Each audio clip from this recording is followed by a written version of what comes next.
പരീക്ഷണത്തിൽ ജയിച്ചു നബി, പെരിയോന്റെ പരീക്ഷണത്തിൽ ജയിച്ചു നബി.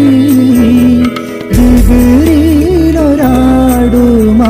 ഇറങ്ങിയിടുന്നേ, ഇബ്രാഹിം നബിയാരെ കനിമോനന്നിസുമായി അരുമയിൽ പിതാവിൻ്റെ കരവും താങ്ങി.